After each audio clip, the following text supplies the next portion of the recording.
que siempre que iniciamos a hablar de globo ocular, empezamos con ese enfoque anatómico. Grande, grande, ¿qué es lo que nosotros vemos en los ojos de los pacientes? Eso que ustedes ven ahí en esa foto. Vemos que los ojos tienen unos anexos, que son las cejas, y acuérdense que las cejas tienen 3 porciones anatómicas: la cabeza, el cuerpo y esta parte distal de acá que viene siendo la cola. Cuando hacemos el enfoque semiológico y descriptivo de las cejas, hay que describir eso en la historia clínica: paciente con presencia de cuerpo, cabeza, cuerpo y cola de las cejas. ¿Listo? Hay que mirar que el ojo y el globo ocular tiene alrededor lo que es el párpado superior, el párpado inferior, y acuérdense que en los párpados tiene una implantación de lo que son las pestañas. Acuérdense que el punto de unión de ambos párpados, tanto el superior como el inferior, aquí donde estoy pintando, en este punto de unión medio, lo conocemos como los cantos. Entonces, esos ángulos de unión, miren que acá hay otro ángulo de unión externo, esos son los famosos cantos. Entonces tenemos dos cantos: un canto interno, que viene siendo este, y un canto externo, que viene siendo este. ¿Por qué es importante? Porque ahorita vamos a ver una enfermedad que se llama el epicanto. Entonces, epicanto, hay que saber qué es el canto para saber qué es el epicanto. ¿Qué más podemos ver? A simple vista vemos el globo ocular ya dentro de los párpados, y ese globo ocular vamos a ver una porción blanquecina que acuérdense que se conoce como la esclera. Esclera. Y recuerden que todo el reborde de la esclera, esta parte superficial de la esclera está cubierta por una membrana transparente. Entonces aquí no la estamos viendo porque pues es transparente. La esclera es lo que vemos blanco. Pero sobre eso blanco hay una membrana transparente. Esa membrana transparente se conoce como la conjuntiva. Entonces de ahí viene la famosa conjuntivitis, que es la inflamación de esa membrana conjuntiva. Recuerden que entre la esclera y la córnea, lo que viene siendo más anterior, tenemos todo este borde por donde estoy pintando, que viene siendo el borde esclerocorneal, entre la esclera y la córnea. O limbo esclerocorneal. O limbo esclerocorneal, muy bien. Y ese limbo esclerocorneal tiene por encima, más hacia adelante, un lente que es transparente. De pronto aquí estamos viendo el reflejo del lente transparente, que es la córnea. No me van a confundir la córnea, que es el lente transparente, con el iris. Esto que vemos aquí de colores, de color verde, en el caso de este paciente, es el iris, ¿cierto? Recordemos que el iris en todo el centro es incompleto, tiene un anillo incompleto. Ese anillo incompleto lo denominamos la famosa pupila. Pupila. Entonces, ojo que a simple vista, estos son los rasgos anatómicos que le vemos al ojo: las cejas con la cabeza, el cuerpo y la cola, párpado superior, párpado inferior, pestañas, ángulos de unión de los párpados que se denominan los cantos, canto interno y canto externo, la esclera, el iris, la pupila y la córnea encima de ese iris transparente. La conjuntiva encima de esa esclera, también transparente. Pero recuerden que anatómicamente dentro del globo ocular hay otra gran cantidad de estructuras que nosotros como médicos tenemos que examinar. Recuerden que el globo ocular es un elemento, un órgano conformado por 3 capas. Entonces la más externa que estoy pintando ahí en este momento es la túnica fibrosa, la capa protectora del ojo. Todo esto externo es lo más fuerte, lo más grueso que tiene el ojo y lo que nos protege. Aquí estaría la esclera, lo que veíamos blanco, y hacia aquí adelante miren que está el lente, que vendría siendo la córnea. Córnea. La túnica intermedia, que aquí miren que me la están pintando como en azul clarito, esa túnica intermedia, acuérdense que se llama el tracto uveal. tractuveal. Primera consulta de la clase, estrellita acá.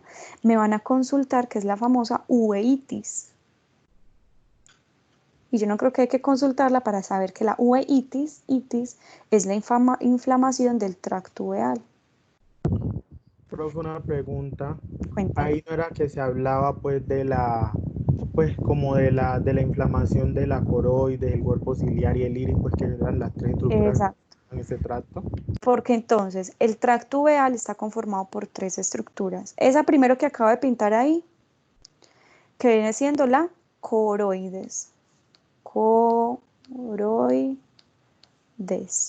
Que acuérdense que la coroides, ahí la vemos roja, es la que le da el tono, el flash rojo a los ojos cuando tomamos una fotografía. Es la capa más vascularizada del ojo y por eso es que la vemos tan roja esa coroides. Más hacia adelante tenemos el cuerpo ciliar, que es esto que estoy bordeando acá, circulando acá. Y lo más anterior, que aquí lo vemos que me lo cortaron, es el iris, el que le da el color al ojo. Iris. Y este es el cuerpo ciliar. Entonces vuelvo y repito. Ciliar. La túnica intermedia lo conocemos como tracto uveal. Me van a consultar qué es la uveitis. Y ya saben que el tracto uveal está conformado por coroides, cuerpo ciliar e iris. Entonces, cuando yo hablo de uveitis, puede ser que a un paciente se le haya inflamado el iris, se le haya inflamado el cuerpo ciliar o se le haya inflamado la coroides. Ojo con esa enfermedad que es común y hay que saberla diagnosticar en el ojo, porque si no la diagnosticamos, el paciente se nos queda ciego. Bueno, y la capa más interna, que aquí la vemos en amarillo, viene siendo la retina. La retina es la que tenemos que aprender a ver en el fondo del ojo, que vemos el fondo del ojo así. Todo esto acá viene siendo la retina. Acuérdense que la retina hay que buscarle el disco óptico, la papila óptica. Hay que ver la arteria central de la retina como sobresale. Toda esa sería la arteria central de la retina con venas. Y hacia el lateral se vendría viendo la mácula, que es más oscurita, con la fóvea, que es el punto de mayor agudeza visual. Entonces, ojo con la anatomía de la retina, porque cuando hagamos fondo de ojos, si es que logramos hacerlo este semestre, cuando hagan fondo de ojos, ustedes tienen que buscar que tal cual se vea así. Entonces, recuerden y repasen esas características anatómicas. Acuérdense que dentro del ojo tenemos que entre el iris, que mírenlo acá, nuevamente se los pinto, o inmediatamente detrás del iris hay un gran lente. ¿Cómo se llama ese lente? Cristalino. Cristalino. El cristalino. Acuérdense que gracias a este cristalino es que nosotros podemos acomodar la visión cercana a la visión lejana. Entonces lo que yo siempre les decía que hicieran cuando veíamos esta clase, pónganse la mano, háganlo en este momento, pónganse la mano al frente de la cara. Miren la mano. Fijen la mirada en la mano. ¿Cómo estamos viendo esa mano? Nítida. Y detrás de la mano, sin dejar de fijar la mirada en la mano, miren que atrás estamos viendo todo borroso. Ahora dejen la mano ahí y miren hacia atrás, miren hacia la pared o el televisor que tengan al frente o lo que tengan al frente. ¿Cómo están viendo ahora las cosas de atrás? Nítidas. Y ahora cómo estamos viendo la mano, borrosa. Eso es la famosa mirada lejana y mirada cercana. Esa acomodación de la mirada lejana y la mirada cercana me la permite el cristalino. Entonces por eso ese lente es tan importante. Acuérdense que detrás del iris, todo esto que estoy pintando acá es la cámara posterior. Delante del iris, todo esto que estoy pintando acá es la cámara anterior.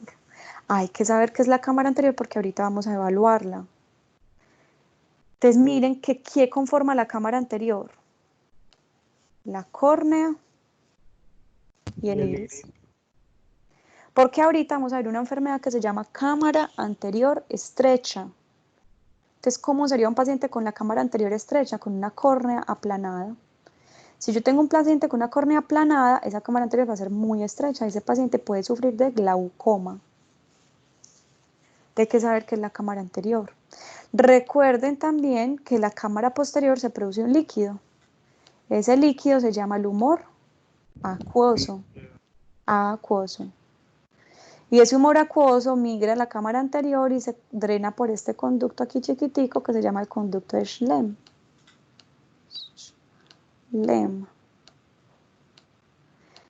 Acuérdense que cuando se acumula, se obstruye ese conducto, ahí lo obstruí, cuando se obstruye al lado y lado, entonces ese conducto se empieza a acumular mucho líquido, mucho humor acuoso. Y eso me aumenta la presión dentro del ojo. Al aumentarse la presión intraocular, PIO, al aumentarse la PIO, presión intraocular, se desencadena la famosa glaucoma. Bueno, y acuérdense que aparte del humor acuoso, tenemos aquí atrás el humor vítreo, que es como una gelatina. Creo que el semestre pasado lo disecamos, o ustedes también, los que no estuvieron conmigo, creo que lo hicieron en histología. Los que alcanzaron a disecar el globo ocular se acuerdan que sacamos todo ese humor vítreo, que era una sustancia gelatinosa que me ayuda a rellenar el ojo. ¿Listo? Entonces, grande, toda esa es la anatomía del globo ocular. La idea con la semiología del ojo es que aprendamos a examinar una por una de esas estructuras. Aprendamos a examinar la córnea, la esclera, la coroides, el cuerpo ciliar y el cristalino, el iris, el humor acuoso, el humor vítreo, las cejas, las pestañas, los párpados. Entonces, yo lo que les recomiendo, si ustedes leyeron el capítulo, van a ver que ese capítulo es un poco desordenado. Lo que yo les recomiendo es que hagan una lista ordenada de todas las estructuras anatómicas, empezando desde afuera hacia adentro, y con esa lista vayan examinando paso por paso cada una de esas estructuras que tiene el globo ocular, para que no se les olvide nada del examen físico del globo ocular. Las estructuras. Me dicen si ustedes están escuchando acá cuando yo pongo play a este video. A ver, pues vamos a ponerlo acá.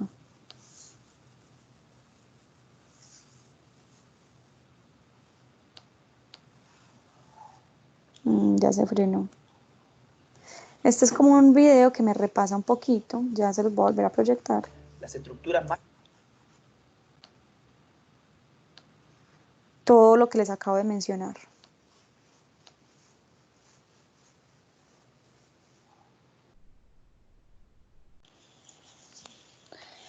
Otra vez. Bueno, entonces vamos a verlo por fuera.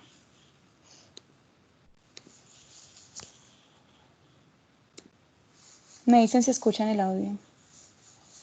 Las estructuras más importantes a considerar en el examen oftalmológico externo son la órbita ósea, los párpados. ¿Sí se está escuchando? Sí, señora. Sí, profe. Sí, profe.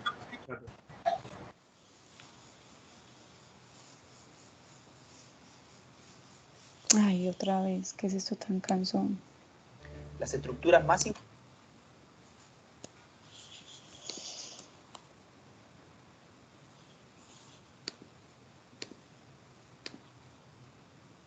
Bueno, ahora sí. Las estructuras más importantes a considerar en el examen oftalmológico externo son la órbita ósea, los párpados, las pestañas, el aparato lagrimal, la conjuntiva vulvar y palpebral, la esclera, córnea, iris y la pupila. El ojo humano es un órgano sensorial complejo compuesto por fotorreceptores encargados de la transducción de la luz en energía bioeléctrica, un sistema óptico capaz de enfocar dicha luz y un sistema de conducción de los impulsos nerviosos hacia el cerebro, donde se produce el procesamiento de la imagen visual. El globo ocular se encuentra formado por tres capas. La externa, llamada esclera, se modifica en su parte anterior para formar la córnea transparente. Bajo la esclera se encuentra la capa media o úvea, compuesta por la coroides, capa vascular y localizada en su parte posterior, el cuerpo ciliar, formado por el músculo ciliar que permite la acomodación del cristalino y los procesos ciliares que producen humor acuoso, y finalmente el iris, que le da el color al ojo y contiene las fibras musculares radiales y circulares que permiten el cambio de diámetro de la pupila mediante inervación simpática y parasimpática respectivamente. El espacio ubicado entre la córnea y el iris se denomina cámara anterior, y entre el iris y el cristalino, la cámara posterior, ambas llenas de humor acuoso, principal responsable de mantener la presión intraocular. La cámara vítrea, que contiene un gel denominado humor vítreo, ocupa el espacio entre el cristalino y la retina, esta última la capa más interna del globo ocular, que se localiza bajo los 2/3 posteriores de la coroides y corresponde a un tejido neural que contiene los conos y bastones, que son los fotorreceptores. La mácula lútea se localiza en la parte posterior de la retina y en su centro se encuentra la fóvea central, que proporciona la máxima agudeza visual. La retina contiene células ganglionares cuyos axones forman el nervio óptico y viajan por el quiasma óptico y la cintilla óptica o bandeleta hasta el cuerpo geniculado lateral, donde hacen sinapsis y se dirigen luego a través del fascículo genículo calcarino hasta el área visual primaria en el lóbulo occipital de la corteza cerebral, conocido como área de Brodmann 17 o B1. Algunas células ganglionares pasan directamente del cuerpo geniculado a la región pretectal del mesencéfalo y colículo superior para participar en los reflejos pupilares y movimientos oculares. Otros axones pasan del quiasma a los núcleos supraquiasmáticos del hipotálamo para permitir la sincronización de los ritmos circadianos y endocrinos con los ciclos de luz y oscuridad. La corteza frontal también participa en la generación y coordinación de los movimientos oculares. Bueno, yo creo que esa última parte ya le metía mucho aspecto neurológico, pero al principio estaba muy bien resumido todo. Recuérdense y me acuerdan de montarles la presentación para que puedan estudiar y repasar y poner el video desde sus casas las veces que sea necesario. Entonces me acuerdan de montarles la presentación al final. Bueno, entonces cuando ya conocemos muy bien cómo es el globo ocular, vamos a examinar ese globo ocular en nuestro paciente. Y acuérdense que el adecuado examen físico inicia con una adecuada anamnesis. Entonces, en la anamnesis hay múltiples motivos de consulta por los que nos pueden llegar los pacientes. Y uno de esos son los trastornos de la agudeza visual. Yo creo que los más comunes. Cuando un paciente nos consulta porque no está viendo bien, nosotros ¿cómo vamos a enfocar en ese paciente? Entonces yo les recomiendo estas 3 formas de enfocarlo. Primero que todo hay que preguntar la forma de inicio de ese trastorno de la agudeza visual. Si el paciente les consulta, doctor, lo que pasa es que estoy viendo borroso, hay que preguntarlo primero, es ¿hace cuánto está viendo borroso? Si el paciente me dice que está viendo borroso de la noche a la mañana, o sea que inició un trastorno de la agudeza visual súbito, lo segundo que vamos a preguntar es si es doloroso o no doloroso, si se acompaña o no se acompaña de dolor. Si fue una pérdida de la agudeza visual súbita y sin dolor, siempre, muchachos, en ese paciente sospechen un desprendimiento de retina.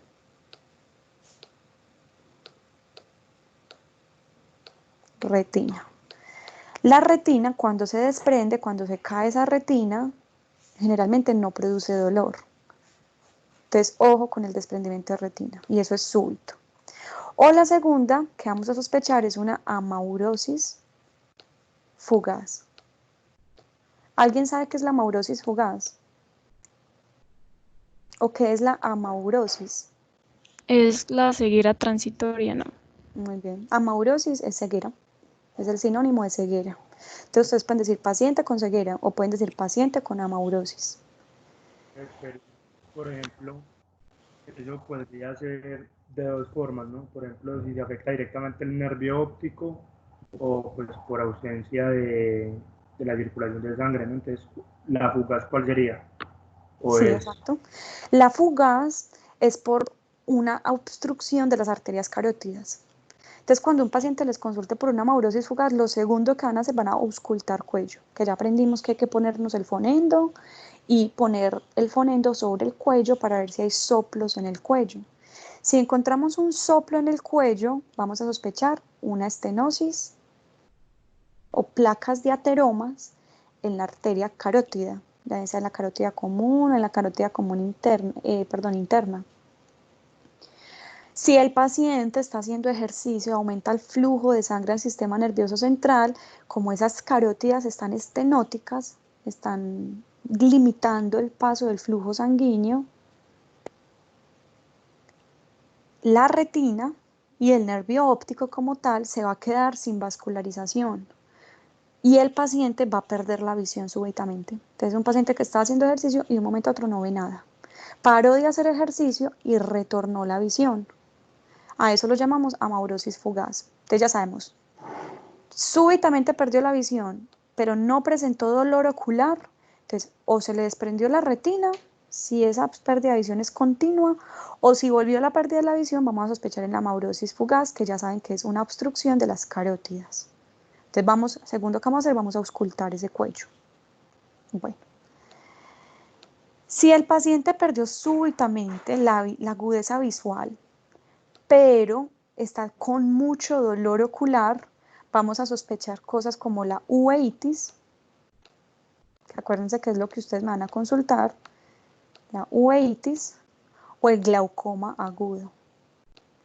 Ya les dije que era el glaucoma. ¿Qué es el glaucoma? Aumento de la presión intraocular por acumulación de líquido de humor acuoso. Muy bien. Entonces vamos a sospechar uveitis o un glaucoma, que es el aumento en la presión intraocular, en la piel. Profe, disculpe, en ese caso entonces sería mayor de 18 Eso es lo que les estoy copiando acá. Acuérdense que esa presión intraocular se mide en milímetros de mercurio, generalmente debe ser por debajo de 18 milímetros de mercurio. Si se aumenta más de 18, hablamos de aumento en la PIO. Y ya vamos a ver clínicamente cómo lo sospechamos desde el consultorio. Bueno. Ahora, si el paciente dice que no, lo que pasa es que, doctora, yo vengo viendo borroso desde hace por ahí unos meses, 3, 4, 5, 6 meses, 1 año, 2 años, o sea, gradualmente he venido perdiendo la agudeza visual. Podemos sospechar trastornos de la refracción, por ejemplo, la presbicia, que ya vamos a ver bien qué es la presbicia. Se da en pacientes adultos, así como hablamos de la presbiacusia, ¿se acuerdan cuando vimos oído y hablamos de presbiacusia? Lo mismo pasa con el ojo también envejece. Y al ojo envejecer, el cristalino se vuelve rígido, el cristalino no puede acomodar bien esa visión y aparece la presbicia, pero visual.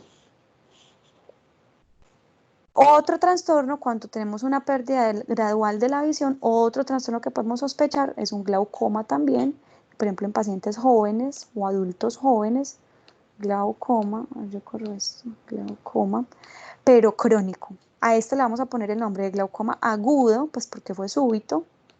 En cambio a este le vamos a poner el nombre de glaucoma crónico.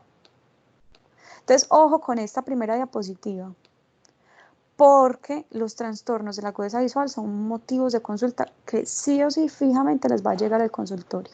Son motivos de consulta muy, muy comunes. Pueden preconsultarles por otras alteraciones. Por ejemplo, este paciente, ¿qué estamos viendo ahí? Visión Diplopias. Muy bien, entonces un paciente que consulta por diplopia. Él viene diciéndole, ay, veo como doble, pero ustedes ya de entrada lo resumen y dicen paciente con diplopia. Las diplopias, si uno viendo esa imagen se marea, pero bueno, las diplopias cuando veamos pares craneales, al finalizar el semestre en neurología, van a aprender que las diplopias hay que ponerles el apellido.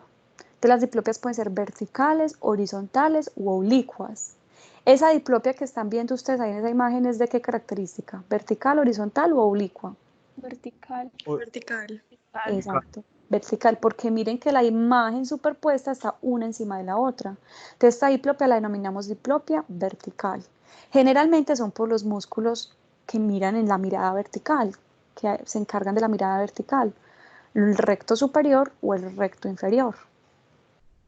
Entonces es por las diplopias, ojo con esto, estrellita acá, las diplopias son por lesiones de los músculos oculomotores. Profe, entonces también habría estrabismo. Exacto. Bueno, puede que sí o puede que no. Puede que haya un estrabismo oculto o puede que haya un estrabismo manifiesto, las famosas trofias y forias. Pero entonces muy bien, siempre que sospechen diplopia, piensen en que algo está pasando con los músculos oculomotores. Que hay una debilidad o que hay un acortamiento o que hay una lesión, no solamente del músculo directamente, sino de los nervios que activan esos músculos. ¿Cuáles son los Sí. pares craneales oculomotores? Antes de que me diga Andrés, ¿cuáles son los pares craneales oculomotores? El oculomotor y el troclear. Y falta uno. El abducens. Muy bien, el abducens. Oculomotor, tercer par craneal. Troclear, cuarto par craneal. Abducens, sexto par craneal. Muchachos, todo esto lo tienen que estudiar muy bien para este parcial. ¿Listo? Dime, Andrés. Pero entonces, por ejemplo, si se tiene una diplopia horizontal, ya no serían los rectos superiores, sino los medios o lateral, depende. Pues, Ujú. habla de diplopias No es una camisa de fuerza, pero probablemente sea por lesión de los rectos medial y lateral. Motivo de consulta de este paciente. ¿Qué van a poner?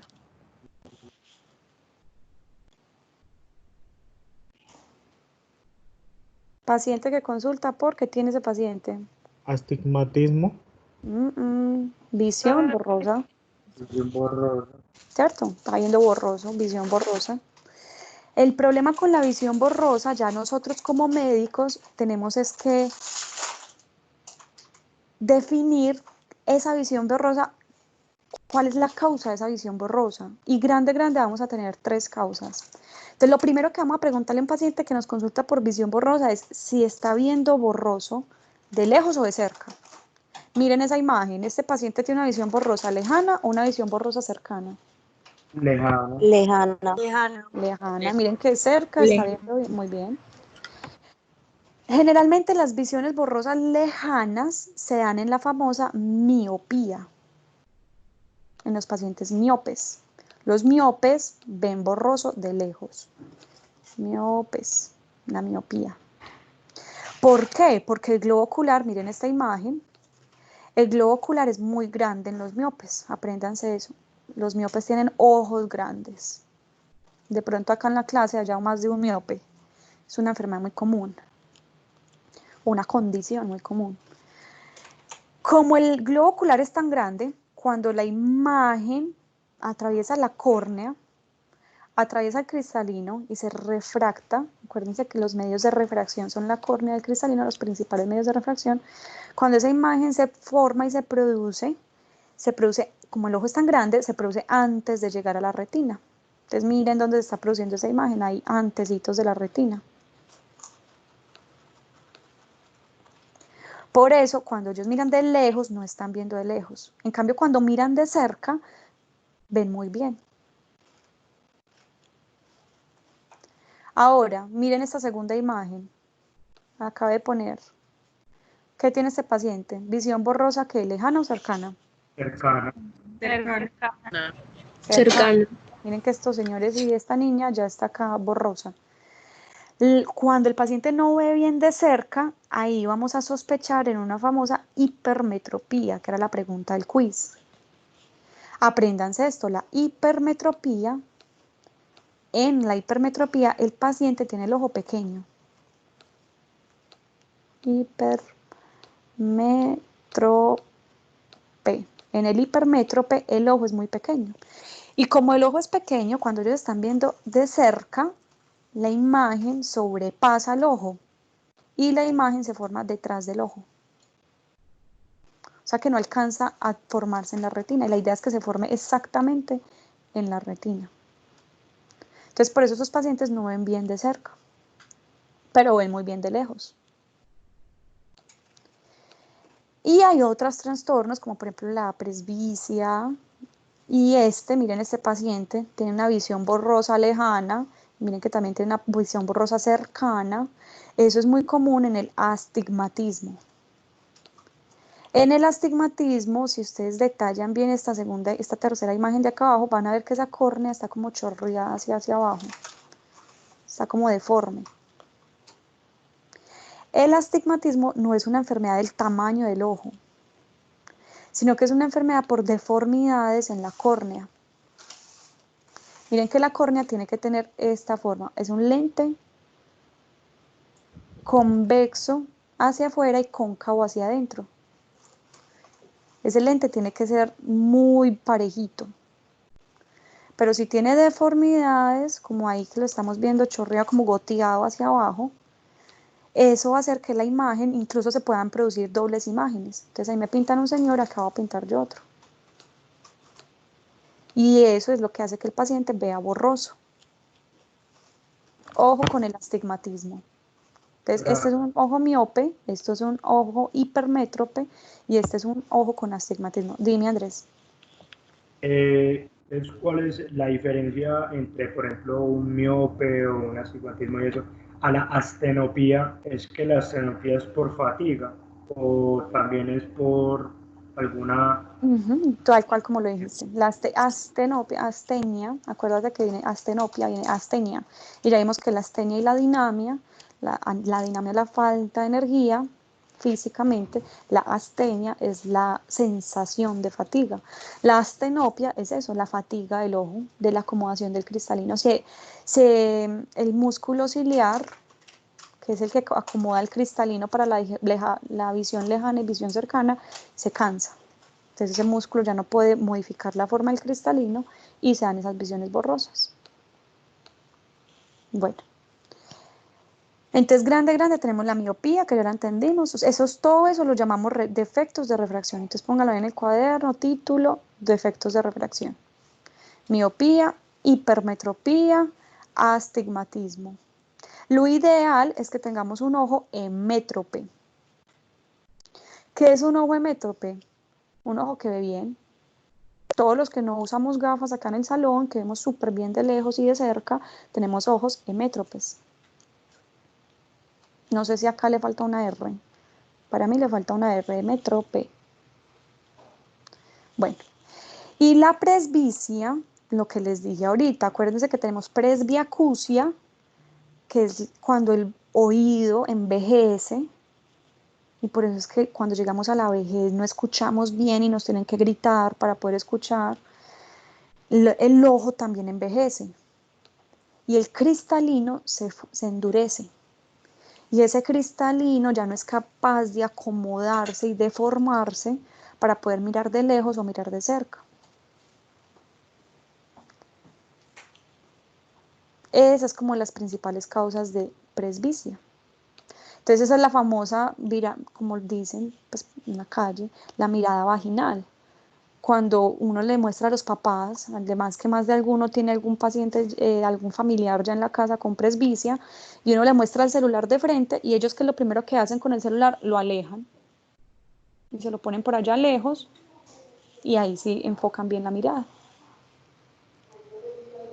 Bueno, este paciente me acaba de llegar al consultorio y me dice que está viendo así. ¿Qué tiene? ¿Qué vamos a poner el motivo de consulta?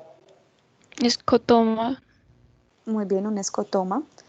El escotoma es un punto oscuro en el campo visual, es un punto de ceguera en el campo visual. Todo esto que estamos viendo por fuera es el campo visual, ¿cierto? Y el campo visual tiene un escotoma. Causas de escotomas: infartos de retina o no, desprendimientos de retina no tanto, pero algún infarto localizado. ¿No sería también por presión del disco óptico? Bien, muy bien. Por aumento de la presión intraocular puede hacer que si no se tratan a tiempo los glaucomas, empiece a dañarse en puntos específicos el nervio óptico y la misma retina. Entonces también por aumento en la presión intraocular.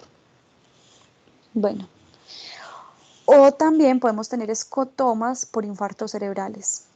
Entonces un paciente con un escotoma, estamos mandándole un fondo de ojo, examinando muy bien el fondo de ojo, mandándole una campimetría, que ya vamos a ver qué es eso, y también hay que mandarle una resonancia cerebral para ver que no tenga un infarto cerebral o un infarto de la vía visual. Bueno, este paciente, ¿por qué me está consultando? Una ¿Quién me pregunta. hablar? Dime. ¿Sí? ¿Cuál es la diferencia entre miodesopsia y esclerotoma? O sea, la mosca voladora. Yo pensé que, o sea, en el anterior pensé que era lo de la mosca voladora. Ah, no, esta es la diferencia. Este siguiente paciente que vamos a ver acá. Este es el escotoma. Punto negro en la vía visual, en el campo visual. Escotoma. Ahora, este paciente que tiene Miodesopsias. miodesopsias. Si ves la diferencia, hay que verla para poderla entender. Este está viendo un punto negro, en cambio este literalmente está viendo los famosos moscas volantes o cuerpos flotantes, también se puede llamar. Pero la diferencia también radica en que pues, los escotomas aparecen por lo que ya mencionaste, que era un infarto, por glaucomas o cosas así. Y es una percepción, o sea, no están ahí como tal, mientras que supuestamente las miodesopsias, pues sí están ahí, ¿no? Entonces, Las miodesopsias no se sabe la verdad por qué se dan. Hay pacientes que es porque tienen un sucio dentro del ojo, dentro del humor vítreo o dentro del humor acuoso, no sé, se entró algo inflamatorio o algo y literalmente se ve una miodesopsia. Hay pacientes que les dan miodesopsias antes de que se les desprenda la retina. Entonces, cuando uno ve un paciente que llega consultando de hace 3 horas empecé a ver puras miodesopsias y no se me quita y no se me quita, córrale a ese paciente que se le va a desprender la retina en cuestión de minutos. Las miodesopsias se piensa que también pueden ser por envejecimiento del cristalino. Tienen como múltiples causas, la verdad. Pero específicamente como que se sepa a exactitud por qué se dan, no. Pero al menos sepamos qué son las miodesopsias. Son moscas flotantes en el campo visual o cuerpos flotantes, cuerpos extraños, sensación de cuerpo extraño flotante en el campo visual. Listo.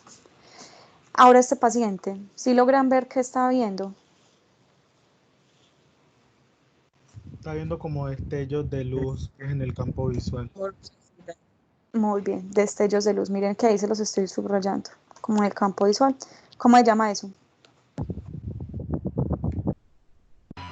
Las fotopsias. Muy bien, fotopsias o fosfenos. Fotopsias, digamos que los dos son sinónimos para ser prácticos. Fotopsias o fosfenos. Los fosfenos o las fotopsias son visión de destellos de luz en el campo visual. Los fosfenos y las fotopsias, bueno, vamos a poner acá, podemos desencadenárnoslas. Yo creo que a todos nos ha pasado. Cuando uno se aprieta muy fuerte los ojos y se los suelta y uno empieza a ver como esas lucecitas, o cuando uno está muy mareado y está a punto como de desmayarse y uno empieza a ver esas lucecitas, se pueden desencadenar. U otra enfermedad que me puede desencadenar las fotopsias o los fosfenos son las famosas migrañas. Una crisis migrañosa, un paciente que llegue con dolor de cabeza y diga que puras fosfenos o fotopsias, piensen que es una migraña. O sea, no una cefalea tensional, una cefalea en salvas. Hay diferentes tipos de cefaleas. Y un tipo de cefalea es migraña. Entonces ya aquí podemos ponerle el apellido, migraña. Es una aura, que después van a aprender que es una aura. Listo. pero también se pueden dar por trauma. También se ven antes del desprendimiento de retina, que es como un trauma dentro del globo ocular, sí. Antecitos del desprendimiento de retina, un paciente que vea miodesopsias y que vea fosfenos o fotopsias, ojo que ese paciente se le va a desprender la retina. O también traumas o golpes en el cráneo que comprometan el lóbulo occipital pueden producir fotopsias o fosfenos. Y también hay medicamentos, ¿no? que hacen eso. Medicamentos, está escrito en los medicamentos, está escrito también en los tumores del lóbulo occipital, en los infartos del lóbulo occipital. Bueno, todas estas enfermedades, muchachos, tienen múltiples causas. Lo que yo quiero es al menos que sepamos ponerle nombre a esto, miodesopsias. Este sería un escotoma, este sería un astigmatismo, este sería una hipermetromiopía hipermetropía, miopía, y así que le vayan poniendo el nombre, diplopia, o sea, que este semestre aprendan a ponerle nombre a todos estos trastornos de la agudeza visual. ¿Listo? Es como lo que me importa. No tanto que Profe, sepan qué enfermedad lo produce, pero sí que sepan cómo se llama ese trastorno. Dime. y entonces, por ejemplo, en las hemianopsia, sí. Muy bien. Entonces, en las hemianopsias, imagínense este escotoma. Vamos a pintarlo acá en negro. Negro. Ay, no. Negro. Entonces, en el campo visual hay que dividir el campo visual. Todos en este momento tápense el ojo izquierdo. Eso, tápenselo. Esta imagen la estamos viendo con el ojo derecho. Y miren que ahí la dividí en dos. El campo, eso que estamos viendo es el campo visual de nuestro ojo derecho. No se destapen ese ojo izquierdo. Este campo visual lo llamamos el campo visual nasal, porque miren que está ahí al ladito de la nariz. En cambio, este otro campo visual lo llamamos el campo visual temporal, que está hacia el hueso temporal. Entonces, los campos visuales se pueden dividir en nasales o temporales. Cuando se pierde un campo visual completo, entonces digamos que esto negro que estamos viendo acá no lo vemos solo ahí, sino que ya lo vemos todo completo. Todo eso está pintado de negro, negro, negro, negro. A eso lo llamamos hemianopsias. Eso. Y hay que ponerle el nombre. Esta es una hemianopsia, pues ya después vamos a aprender a poner el nombre. Hemianopsia heterónima bitemporal, binasal, homónima derecha, homónima izquierda. Es como complejo ponerle nombre, pero ahorita vamos a aprender al final, pues como de la vía visual. Pero sí queda claro que es una hemianopsia también. Bueno, otro motivo de consulta común, ojo rojo. Fijo, muchachos, siempre les va a llegar consultando un paciente, tengo los ojos muy rojos. Ojo con el ojo rojo. ¿Por qué? Puede tener grande, 4 causas.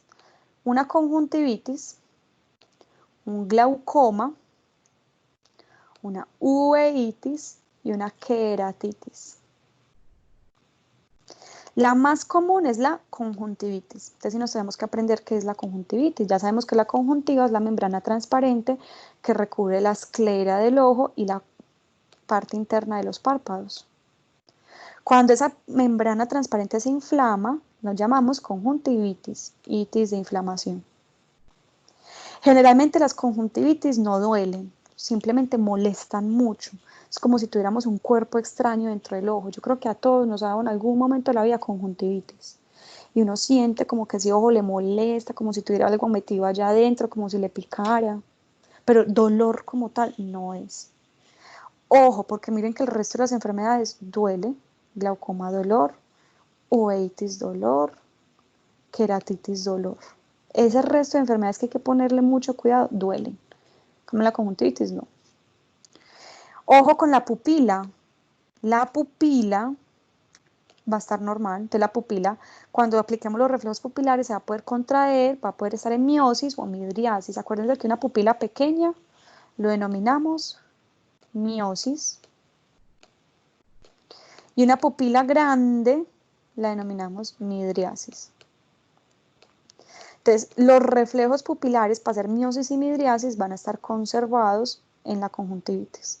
Cambio, miren, en el glaucoma, además de que duele mucho, el ojo va a estar midriático. Tiene una midriasis paralítica. Uno le va a poner un destello de luz, va a ponerle una linterna y ese ojo no se va a contraer. En la conjuntivitis, pues como hay inflamación de esa membrana va a estar secretando. Entonces va a haber una secreción cero purulenta. A uno le sale como pus por el ojo. En cambio, el resto no va a tener secreciones. En el glaucoma no va a tener secreción. De pronto en la uveitis sí va a tener mucha epífora. ¿Qué es la epífora? El exceso de Exceso de la secreción. secreción lagrimal. Exceso de la secreción lagrimal. Pero miren que es diferente a decir una secreción cero purulenta. Acá está saliendo pus, en cambio aquí están muchas lágrimas en la uveitis. Y en la queratitis también hay mucha epífora. Y el paciente no va a tener alteraciones visuales en la conjuntivitis. En cambio, ojo, en el glaucoma agudo, lo principal es que el paciente le duele mucho y él va a decir, no estoy viendo nada. O sea, doctor, me duele el ojo, me duele, es un dolor que no se aguantan, lo obliga a llegar a urgencias. O sea, ni siquiera pidamos una citica para pasado mañana porque me está doliendo el ojo, no. El glaucoma agudo lo obliga a irse inmediatamente para urgencias. Y él se va a quejar de que no está viendo bien. Ya sabemos que el glaucoma agudo es el aumento en la pío. ¿Cuánto se aumenta? Más de 18 milímetros de mercurio. Bueno, en la uveitis, ¿qué pasa con la pupila? La pupila puede estar miótica, pequeñita, entonces eso nos ayuda a diferenciarla de glaucoma. Y además de que está miótica, puede estar deformada. Entonces miren, por ejemplo, esta es una uveitis que incluso se ve midriática, pero miren esa pupila, vamos a cambiarlo a rojo, miren que esa pupila no está con un círculo casi perfecto, sino que por acá se está deformando. ¿Por qué? Porque uveitis, ya les dije, el uveitis es el tracto uveal, comprende coroides, cuerpo ciliar e iris. Miren que el iris, es el que forma el iris, si está inflamado puede deformar la pupila. Entonces es fácil entenderlo. Y también el paciente consulta por disminución de la agudeza visual. Entonces, grande, ¿qué me diferencia un glaucoma agudo de una uveitis? La pupila. Si la pupila responde, piensen en una uveitis. Si la pupila no responde, piensen en un glaucoma. Acuérdense que esta es la consulta que van a hacer para saber qué es una uveitis, qué es esa enfermedad. Queratitis, ¿qué será la queratitis? Inflamación de la córnea. De la córnea. Córnea, muy bien, el lente que está delante se ha inflamado. Miren que tiene ese paciente, como la córnea está inflamada, acuérdense que la córnea está entre el iris, adelante, esta córnea y atrás el iris, ahí hay un espacio que es la cámara anterior. Como está tan inflamado, puede acumular pus en la cámara anterior. Un paciente que esté acumulando pus en la cámara anterior, que tenga el ojo rojo, miren cómo está de rojo, que tenga dolor, realmente no altera mucho la agudeza visual, a no ser de que esté muy inflamada, pues porque obviamente no van a pasar los rayos de luz. Y esto es lo principal, sensación de cuerpo extraño. Un paciente que ingrese, no es que molestándose la córnea, siente un sucio en la córnea, piensen en una queratitis. Porque acuérdense lo que les dije en anatomía el semestre pasado, la queratitis es una de las estructuras muy inervadas. ¿Cuál es el nervio que llega a la córnea?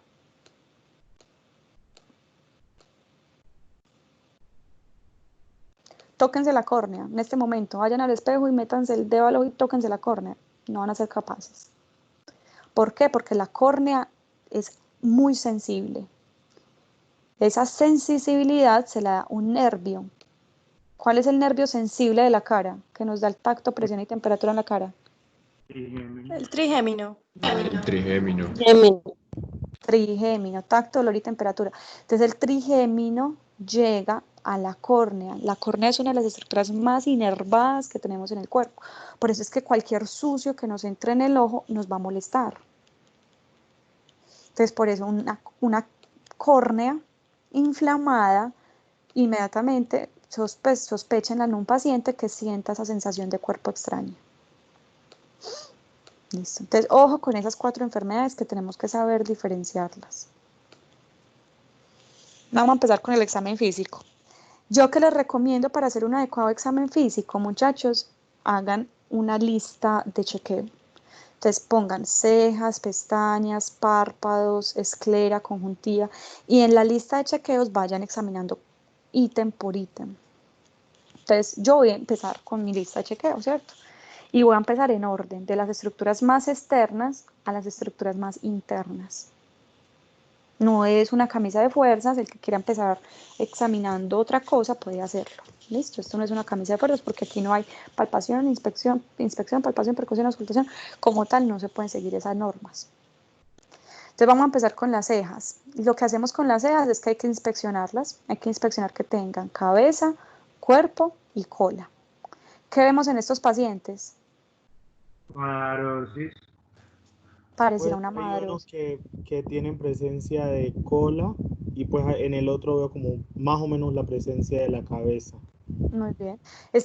Podemos hablar, David habló de que este paciente tiene presencia de la cabeza, o yo podría decir paciente con ausencia de cuerpo y cola de las cejas, o este paciente con ausencia de cejas, o por acá de pronto sería un poquito la cola, no sé. Ausencia de cejas, la ausencia de cejas y pestañas se conoce como madarosis. Madarosis.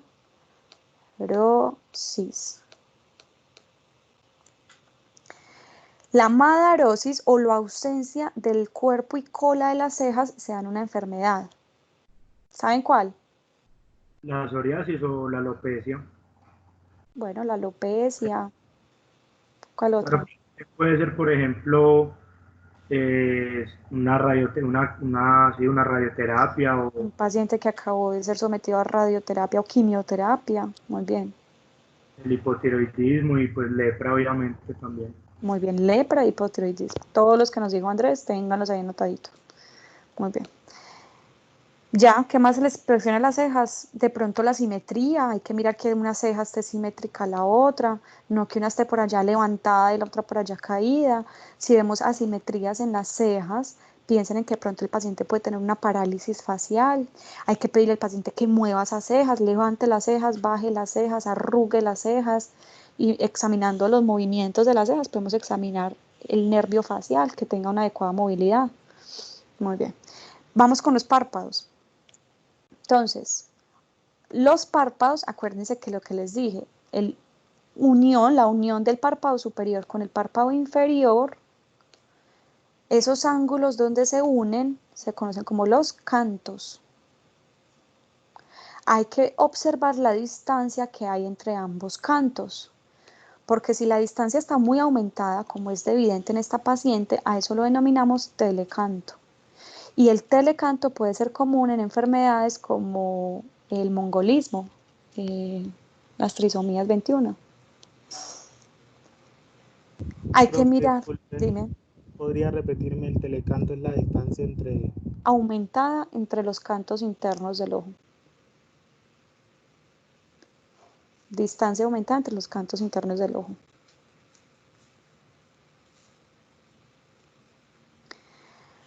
Miren este párpado superior de esta paciente en la imagen 2 y mírenlo con la paciente en la imagen 1. Miren que aquí se ven muy bien los pliegues del párpado. En cambio acá vemos que como que el mismo párpado se superpone a él mismo. Este pliegue palpebral que se forma, ese doble pliegue palpebral se conoce como el epicanto. Miren el canto que aquí lo tenemos descubierto y miren que aquí el canto tiene como un pliegue del párpado sobre él. Ay, yo borro bien ahí.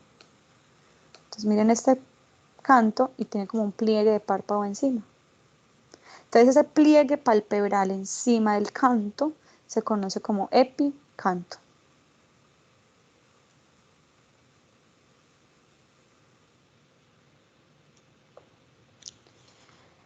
Miren este paciente. A eso lo conocemos como ectropión, eversión del párpado inferior. ¿Cómo sería el párpado hacia adentro? ¿Cómo se llamaría? Endotrofia. Entropión, hacia adentro.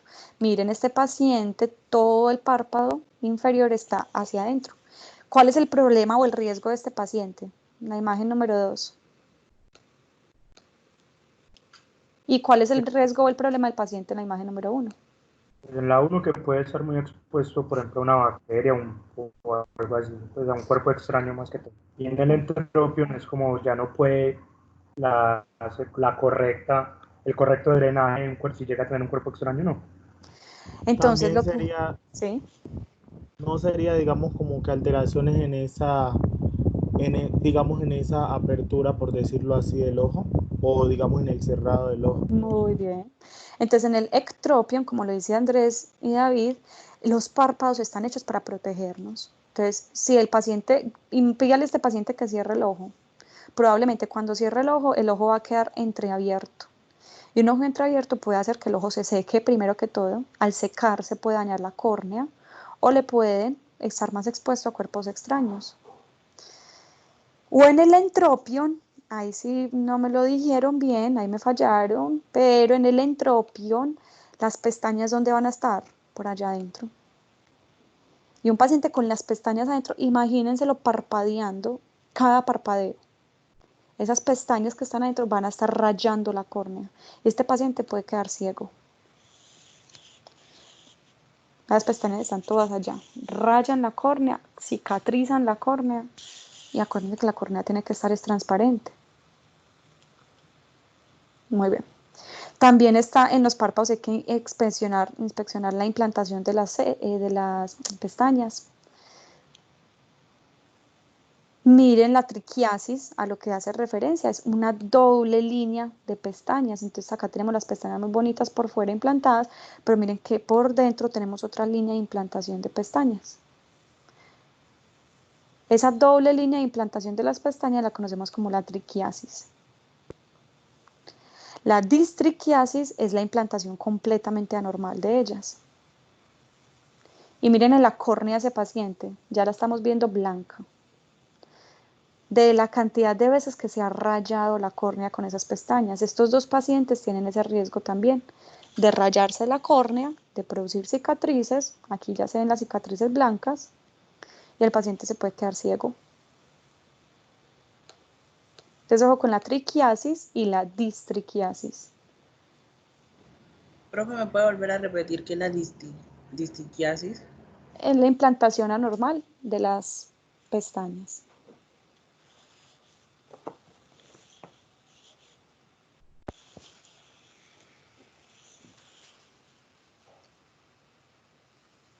Bueno.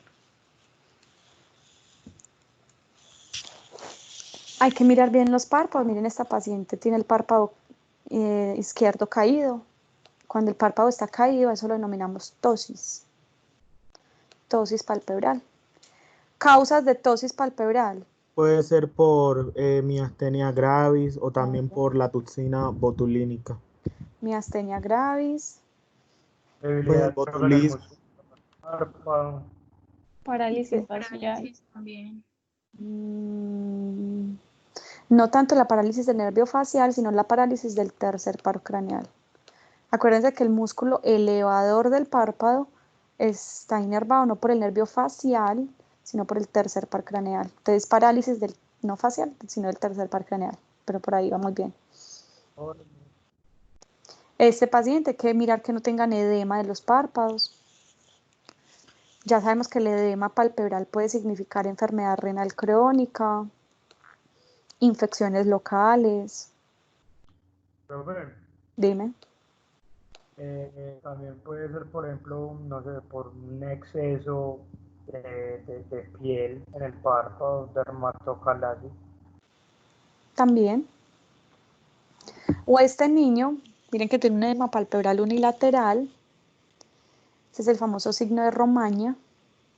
¿Lo leyeron? Romaña. El signo de Romaña se acompaña de edema palpebral, adenopatías pre o retroauriculares, o sea, un ganglio delante o detrás de la oreja, pre o retroauriculares, y me falta algo. Son 3 cosas. Bueno, eso está en la bibliografía, está en el libro, el signo de Romaña. Profe, eso no es infección por un parásito, si no estoy mal, pero no lo recuerdo en este momento. Ese paciente tiene infección por Chagas. Ah, sí. Chagas. Roma Cruz. Bueno. Lagoftalmos. ¿Qué es el lagoftalmos? Es el cierre incompleto de la hendidura palpebral. Entonces miren que acá a este paciente le estamos diciendo cierre los ojos. A este paciente ahora sí, ¿qué le sospechamos? Miren que el ojo queda abierto. A este paciente sí le sospechamos parálisis facial. Entonces aquí sospechamos parálisis del tercer par craneal, mientras que aquí estamos sospechando parálisis del séptimo par craneal.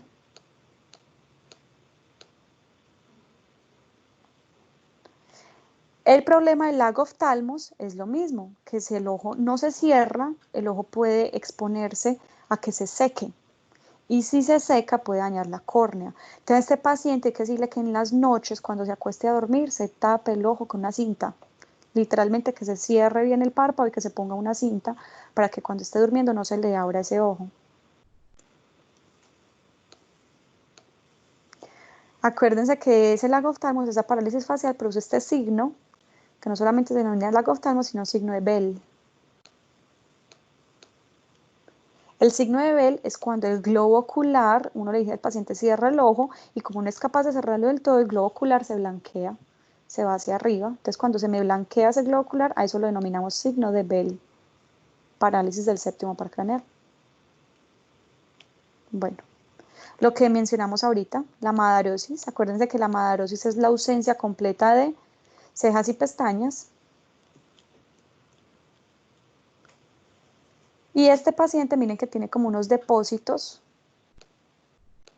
amarillentos en la piel, unas placas amarillentas que se están produciendo en los párpados de la piel. A eso lo denominamos santelasmas. Los santelasmas son por aumento en la cantidad de lípidos que están circulando por la sangre.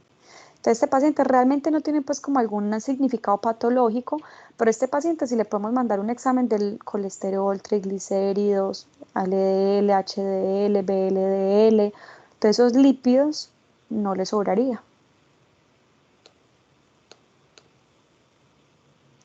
Y este paciente miren que tiene una úlcera en el párpado inferior. ¿Qué vamos a sospechar en estos pacientes con úlceras que no mejoran? Carcinomas. Cáncer, ¿no? Este es un CA vasocelular, un tipo de cáncer. Bueno, en los párpados es muy común que veamos estas dos enfermedades, el famoso orzuelo y el famoso chalazion. ¿Cuál es el orzuelo y cuál es el chalazion? Creo que a todos nos ha dado orzuelos. ¿Qué sentimos nosotros con el orzuelo? Que eso nos duele. Nos duele horrible para cerrar el ojo. Entonces, por ejemplo, esta paciente, miren que tiene un orzuelo. Este paciente tiene un chalazion. ¿Cómo lo diferenciamos? Miren que este está infectado. El orzuelo se infecta. Es una infección de las glándulas de meibomio, de Seyss, de Moll. Entonces, como se infectan y se inflaman, duelen. En cambio, el chalazion es una enfermedad más bien crónica. Y al ser crónica, no es tan dolorosa, pero produce una gran nudulación, un gran nódulo no doloroso. El orzuelo se debe clasificar, si es un orzuelo interno, externo. Bueno, yo la verdad no les voy a pedir que se aprendan esas clasificaciones, acá está pues todo bien explicado. El orzuelo interno es por la inflamación de las glándulas de meibomio, mientras que el orzuelo externo es por inflamación de las glándulas de Seyss y de Moll. Ambas son infección de las glándulas. Entonces acuérdense que una es dolorosa y de pronto hay que hacer medios locales para darle antibióticos tópicos locales, mientras que la otra de pronto hay que drenarlo ya con cirugía, porque como lleva ahí meses produciéndose eso no se le va a quitar solito. Ese paciente hay que operarlo y retirarle quirúrgicamente ese nódulo. Este es un orzuelo interno y este es un orzuelo, un chalazion. Ahí no sé, ¿cómo lo diferenciamos? Preguntándole al paciente si le duele o no le duele. ¿Qué tiene este paciente? Miren ese párpado. Inflamación. Inflamación, muy bien, una blefaritis. Ah, no, ahí no está el nombre. Una inflamación, blefaritis. ¿Por qué digo que está inflamado? Porque miren que está rojo, probablemente esté caliente, probablemente está descamativo.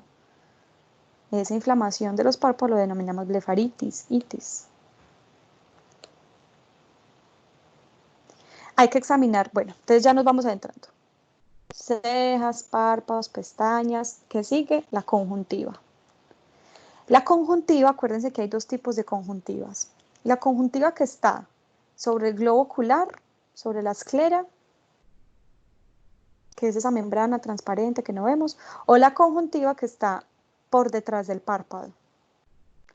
A esta conjuntiva que está sobre la esclera la llamamos la conjuntiva vulvar.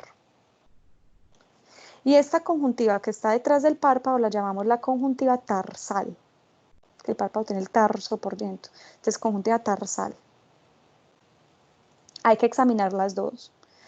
Yo como examino la conjuntiva vulvar, entonces fácil, le cojo el ojo al paciente, le abro el ojo y le digo, mire hacia arriba, mire hacia abajo, mire a un lado, mire al otro lado. Y ahí estoy viendo toda esa conjuntiva. ¿Cómo examino la conjuntiva tarsal? Tengo que evertir los párpados. Entonces, para evaluar la conjuntiva tarsal del párpado inferior, es muy fácil. Mírense a ustedes se ponen los dedos pulgares sobre el párpado inferior y lleven ese párpado inferior hacia abajo y ahí estamos viendo toda esa conjuntiva tarsal. En cambio, la conjuntiva tarsal del párpado superior hay que evertir el párpado superior y esto lo tienen que hacer. ¿Ves? Entonces, segunda tarea. Coger a mis familiares en la casa con un copito, me tengo que lavar muy bien las manos y vamos a evertir el párpado superior para ponerlo en esta posición. ¿Cómo lo vamos a hacer? Hay que decirle a los familiares, miren al piso. No me cierre el ojo del todo, porque si me cierra el ojo me hace fuerza. No, es mirar al piso, simplemente mirar. Cuando esté mirando al piso, con una mano vamos a coger las pestañas y las vamos a jalar. Y con la otra mano y un copito, vamos a ponerlo sobre el párpado superior. ¿Qué vamos a hacer con esta mano? Vamos a subir esas pestañas. Inmediatamente subimos esta mano, el párpado superior se evierte. Y hay que examinarlo muy bien, porque ahí, miren lo que tiene este paciente, podemos encontrar cuerpos extraños. Esto es supremamente común. A uno le llegan a urgencias, incluso un paciente, no, se me metió algo al ojo, no me lo he podido sacar, estoy desesperada o desesperado. Entonces ustedes tienen que tener muy bien practicada esta técnica para que la apliquen en el servicio de urgencias. Profe, disculpe, sino que me perdí un poco. O sea, usted dijo que la primera parte era mirar hacia el piso, coger con una mano la pestaña y jalarlas, pues las pestañas y jalarlas. Pero no, pues con la otra mano me quedé ahí. Con la otra mano pones el copito, sostienes el copito. Entonces mira que una mano está acá, jalando las pestañas. Obviamente, muchachos, no van a jalar las pestañas a los familiares que se las van a arrancar, no. Es un jalar y traccionar suavecito. David, con la otra mano estás aquí cogiendo el copito. Ok, profe, gracias. Ponen el copito sobre el párpado y llevan esa pestaña, ese párpado hacia arriba. Así. Es muy sencillo. Es un poco incómodo, le tienen que decir a sus familiares que tengan paciencia, practican con el uno, con el otro, con un ojo, con el otro ojo, pero dominen bien esta técnica, que para el parcial me la tienen que mostrar. Bueno, hay que evaluar las lágrimas y la película lagrimal se puede evaluar, pues primero que todo, saber que si se inflama, una cosa diferente es la inflamación de la glándula, la dacroadenitis, es la inflamación de la glándula. Acuérdense que la glándula está por aquí arriba, en el borde superoexterno de la órbita. Acuérdense que la órbita es la cavidad donde está el ojo. En cambio, en el borde superointerno, por aquí adentro, está el aparato de drenaje. Entonces, una cosa es hablar de la glándula, de la dacroadenitis, adenitis viene de glándula, y otra cosa hablar es del sistema de drenaje, de la dacrocistitis. Entonces, este es un paciente con dacroidermitis, con una inflamación de la glándula, y este es un paciente con dacrocistitis, inflamación del aparato de drenaje.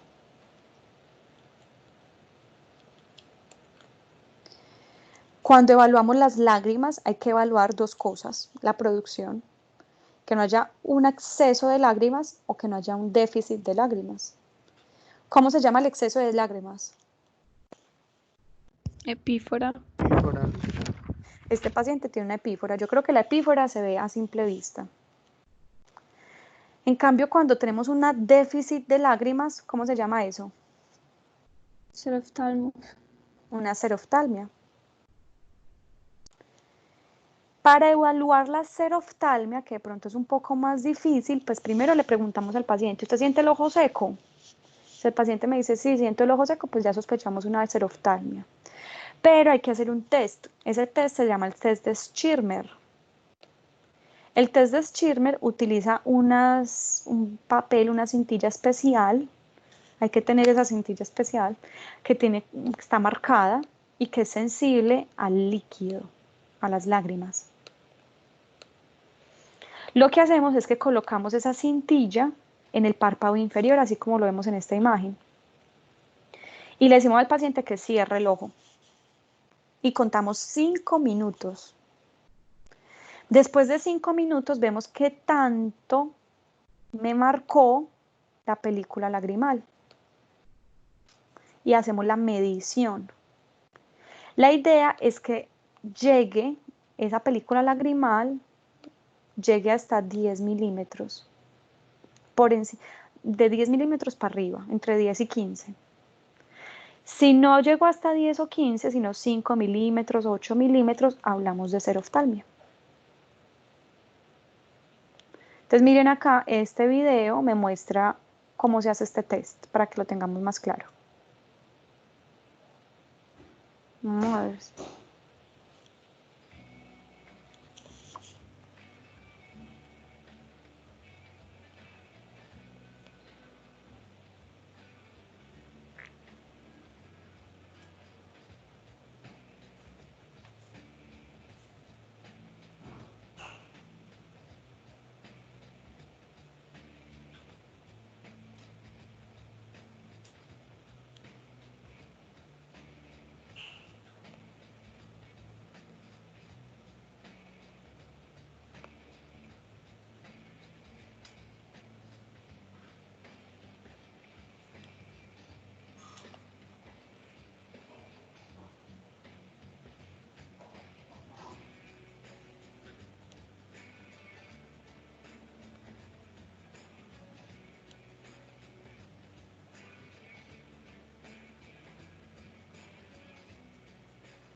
Listo.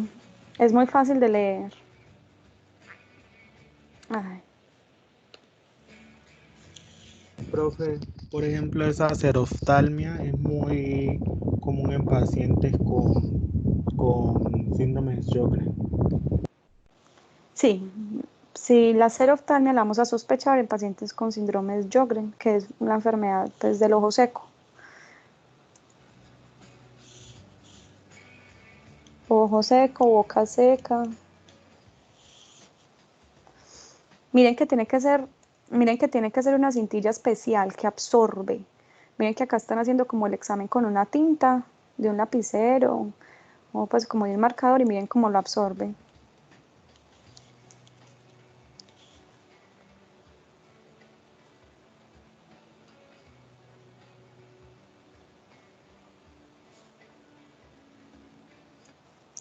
Normal, miren lo que les dije ahí, normal de 10 a 15 milímetros. Un ojo medianamente puede estar ojo seco, leve, moderado, severo. Leve, si marcó de 9 a 14. Bueno, digamos que por debajo de 10. Realmente ahí está mal escrito. Es de 8 a 10. Leve, de 8 a 10. Moderado, de 4 a 8 milímetros. Y severo, por debajo de 4 milímetros.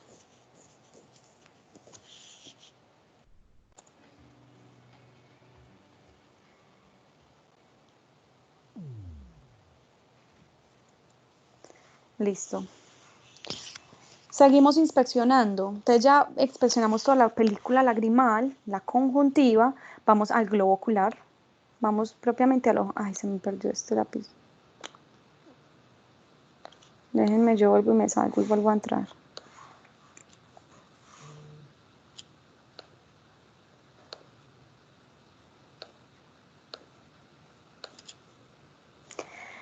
Listo, entonces vamos al globo ocular y lo primero que tenemos que explorar del globo ocular es la posición.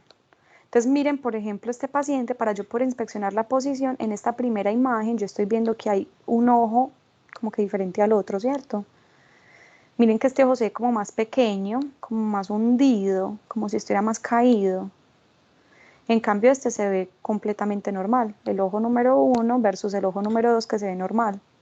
Y miren que cuando inspeccionamos al paciente de todas las posiciones, por arriba, por debajo, por los lados, aquí se ve otra vez el ojo número 1, miren que está como más hundido que el ojo número 2. A esto lo llamamos, ¿cómo se llama? ¿Qué tiene este paciente?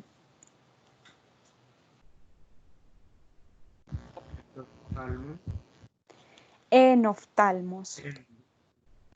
Enoftalmos. ¿Listo? Que es el hundimiento de ese globo ocular. ¿Por qué se da eso? Por fracturas, por ejemplo, del piso de la órbita. Entonces, si él tiene fracturado el hueso maxilar, que acuérdense que el piso de la órbita es por el hueso maxilar, si se fractura, pues ese ojo se va a hundir. También se puede dar en deshidrataciones, cuando el paciente está muy deshidratado, esa grasa que está detrás del ojo se reabsorbe o se pierde, o en pacientes caquécticos, toda esa grasa también se empieza a perder, a comer, y el ojo se hunde. Entonces se puede dar en desnutrición, deshidratación, fracturas del piso de la órbita. Profe, disculpe, también no hablamos en hipotiroidismo. Me queda la duda si el enoftalmos. Yo sé que el exoftalmos, otra cosa es estrés. Hipotiroidismo. Pero Bueno. el Ahí endospermo sí sería hipertiroidismo. Exacto. En esta paciente lo que estamos viendo es un exoftalmos muy marcado. Entonces miren que es el globo ocular completo que se está sobresaliendo de esa órbita. En estas pacientes siempre sospechen hipertiroidismo. Esta paciente lo segundo que vamos a hacer es mandarle un examen de tiroides, solo mirándole los ojos. O también de enfermedad de Graves, ¿no? Enfermedad de Graves es un tipo de hipertiroidismo. Muy bien. Entonces, enoftalmos, exoftalmos. Dos patologías completamente diferentes. Bueno. Bueno, esto va en conjuntiva. Esta diapositiva quedó por donde no era. Vamos a mirar la conjuntiva. Podemos ver el ojo rojo. Cuando tenemos ese ojo rojo lo podemos describir así en la historia clínica paciente con ojo rojo. Pero realmente para que lo pongamos más bonito, el ojo rojo realmente se llama hiperemia. Hiperemia conjuntival. Emia viene como de sangre. Entonces hay un aumento en la vascularización de esa conjuntiva. Hiperemia conjuntival. La conjuntiva, esa membrana transparente, se puede inflamar y si se inflama, se acumula pues, por reacciones alérgicas, a eso lo llamamos quemosis. Uno puede ver como líquido acumulado ahí en la conjuntiva. Ese líquido transparente, a eso se llama quemosis. La conjuntiva se puede hipertrofiar. ¿Ese no es el terigio? Ese es el famoso terigio. Terigio. Muy bien, esto es muy común verlo en la calle. Más de uno o algún familiar tendrá terigio. Ojo, hay que diferenciar del terigión,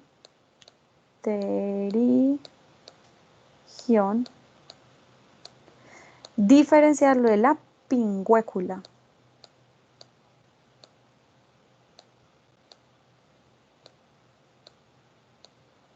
Pingüécula.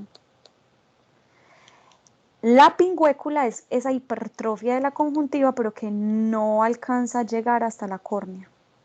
Está en camino a la córnea. Entonces, este primero es la pingüécula, no llega a la córnea. El pterigion es este número 2, que miren que ya está llegando e invadiendo la córnea. Es lo mismo, pero uno se extiende más que el otro. Profe, disculpe, entonces en ese caso, ¿cómo se haría, digamos, esa descripción, pues si presenta las dos? No, aquí tiene pterigion, o el uno o el otro. Ok. A no ser de que en el otro ojo tenga una pingüécula. Pues yo cuando lo pinté les estaba pues como mostrando si de pronto lo tuviera por acá, pues. Pero este paciente tiene un pterigion. Bueno. La conjuntiva también puede sufrir ruptura de esos vasos sanguíneos que pasan por ella. A eso lo denominamos hemorragias conjuntivales. Entonces miren un sangrado dentro de la conjuntiva. Todo el mundo se alarma demasiado. No, miren cómo tengo, porque realmente se ve muy alarmante. Todo el ojo está lleno de sangre por fuera, por la esclera. Entonces hemorragia conjuntival, pero créanme que no tiene ningún riesgo. Es algo muy común, nos puede pasar a cualquiera y así como le dio, se va a quitar y no va a tener ninguna consecuencia. De pronto, si ustedes ven que un paciente tiene hemorragia conjuntival, pregúntenle cómo está la presión o tómenle la presión. Que en los pacientes hipertensos pueden desencadenar hemorragias conjuntivales fácilmente, entonces mirar que la presión esté controlada.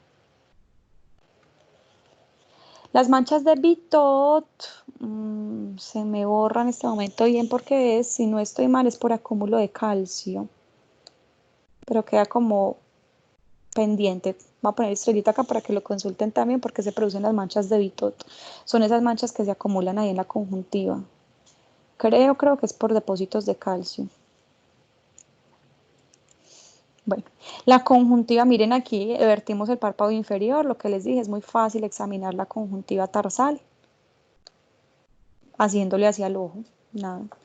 Y es muy bueno porque la conjuntiva me ayuda a mirar si está muy opaca, si está muy, ¿cómo se llama esto? Pálida, si está muy pálida o si está rojita normal. Si vemos una conjuntiva pálida, podemos sospechar anemia. Entonces, ojo con este tip. Vuelvo y les pongo acá una estrellita.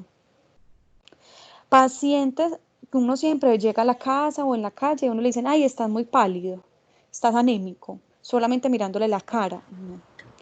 A uno solamente mirándonos la cara y porque estamos pálidos en la cara, no es un signo fidedigno para yo sospechar anemia. Si ustedes quieren en el consultorio sospechar anemia, hagan esto. Y más bien miren la conjuntiva. Uno les ve la cara pálidos, pero las conjuntivas rosadas. Póngale el ojo, la firma que ese paciente no está anémico. Pero si le ven la conjuntiva muy pálida, ese paciente sí está anémico. Y no tuvieron que mandarle exámenes de sangre. Profe, Dime. eso también tiene que ver con la falta de hierro. Y en algunas mujeres que cuando lo del ciclo menstrual, que también a veces se les pone esa parte pálida, ¿eso tiene que ver alguna alteración o podemos decir que es normal? No, si una mujer durante el ciclo menstrual se está Por la poniendo pérdida de sangre. sí, pálida la conjuntiva, probablemente esté anémica porque esté perdiendo mucha sangre. A esa mujer hay que ponerle ojo en esos ciclos menstruales. Hay mujeres con los ciclos menstruales tan severos que toca transfundirlas solamente por una menstruación. Entonces imagínense las mensualmente y no teniendo que transfundirlas, ¿no? Entonces menstruaciones que estén llevando anemias, hay que ponerles mucho cuidado. Una paciente que durante la menstruación se esté poniendo así, manden exámenes de sangre y diagnostiquen rápidamente esa anemia durante la menstruación. Y sí, es por déficit de hierro. La anemia, una de las causas de anemia es el déficit de hierro. Hay que mandar también exámenes de hierro, de vitamina B12, de ácido fólico. Ya después aprenderán cómo se estudia bien la anemia. Bueno, muchachos, yo creo que el ojo es muy largo, entonces no nos da para terminarlo todo en un día. Alcanzamos, imagínense, a llegar a la diapositiva, vamos más o menos por la mitad. Mañana terminamos de ver esta clase, que ya creo que nos hemos extendido.